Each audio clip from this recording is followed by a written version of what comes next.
গোপন হামলা, 100 ড্রোনে জঙ্গি ঘাঁটি ধ্বংস। এদিকে ভারত এই প্রসঙ্গে বলছে না। সীমান্ত পেরিয়ে সার্জিক্যাল স্ট্রাইক, ULFA এর বিস্ফোরক দাবি, সেনার জবাব ভিত্তিহীন। ড্রোনে ধ্বংস ULFA ক্যাম্প, ভারতীয় সেনার অস্বীকারে বাড়ছে রহস্য। মায়ানমারে আকাশপথে আঘাত, এদিকে সেনা বলছে কিছুই ঘটেনি। সীমান্ত পেরিয়ে নিঃশব্দে আঘাত। ULFA এর দাবি কি ভারতীয় সেনার নতুন কৌশল ফাঁস করল? দেখুন আদতে ঠিক কি ঘটেছে।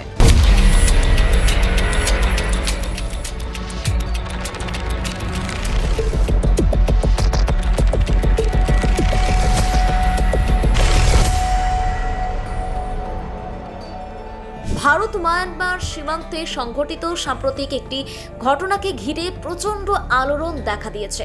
একদিকে সংবাদ মাধ্যমে দাবি উঠেছে যে ভারতীয় সেনাবাহিনী উত্তর পূর্ব ভারতের দুটি নিষিদ্ধ জঙ্গি সংগঠন ULFA এবং NSCN এর ঘাঁটির ওপর ড্রোন হামলা চালিয়েছে মায়ানমারের ভিতরে ঢুকে।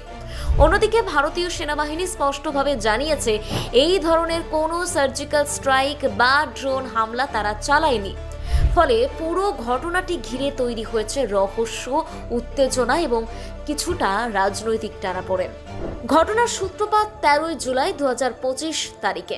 কিছু সংবাদ মাধ্যম দাবি করে যে ভারতীয় সেনাবাহিনী মায়ানমারের ভিতরে ঢুকে ULFA এবং NSCN এর অন্তত 7টি গোপন ঘাঁটির উপর একযোগে ড্রোন হামলা চালায়। বলা হয় প্রায় 100টিরও বেশি ড্রোন, যেগুলোর মধ্যে অনেকেই ছিল অস্ত্র সজ্জিত, সেই অভিযানে অংশ নেয়। এই দাবি অনুযায়ী বহু জঙ্গি নিহত হয়েছে এবং এই হামলাকে ভারতীয় সেনাবাহিনীর এক নতুন প্রজন্মের সার্জিক্যাল স্ট্রাইক বলে উল্লেখ করা হয়। এই খবর ছড়িয়ে পড়তেই উৎসাহ, আতঙ্ক এবং রাজনৈতিক প্রতিক্রিয়া মিলিয়ে জনমনে এক চাঞ্চল্য ছড়িয়ে পড়ে। এই প্রেক্ষাপটে ULFA মুখপাত্র একটি বিবৃতি প্রকাশ করে, যেখানে তারা দাবি করে যে ভারতীয় সেনাবাহিনী ড্রোনের মাধ্যমে মায়ানমারের ভিতরে তাদের ক্যাম্পে হামলা চালিয়েছে। তাদের বক্তব্য অনুযায়ী বেশ কিছু সদস্য প্রাণ হারিয়েছেন এবং ব্যাপক ক্ষয়ক্ষতি হয়েছে ক্যাম্পে। এই অভিযোগের মাধ্যমে তারা ভারতকে আন্তর্জাতিক সীমান্ত লঙ্ঘনের জন্য অভিযুক্ত করে। তবে এর ঠিক পরপরই ভারতীয় সেনাবাহিনীর পক্ষ থেকে একটি বিবৃতি জারি করা হয়। সেখানে স্পষ্ট ভাষায় বলা হয়, ভারতীয় সেনাবাহিনী এই ধরনের কোনো ড্রোন স্ট্রাইক বা মায়ানমারের ভিতরে প্রবেশ করে কোনো ধরনের সামরিক অভিযান চালায়নি। সেই সঙ্গে তারা ULFA এর দাবি সম্পূর্ণ ভিত্তিহীন বলে উড়িয়ে দেয়।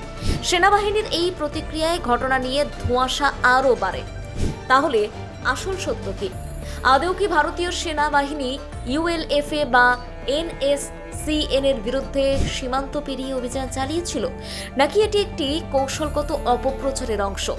এই প্রশ্ন এখন দেশের অভ্যন্তরে এবং আন্তর্জাতিক মহলেও আলোচনার কেন্দ্রবিন্দু হয়ে উঠেছে।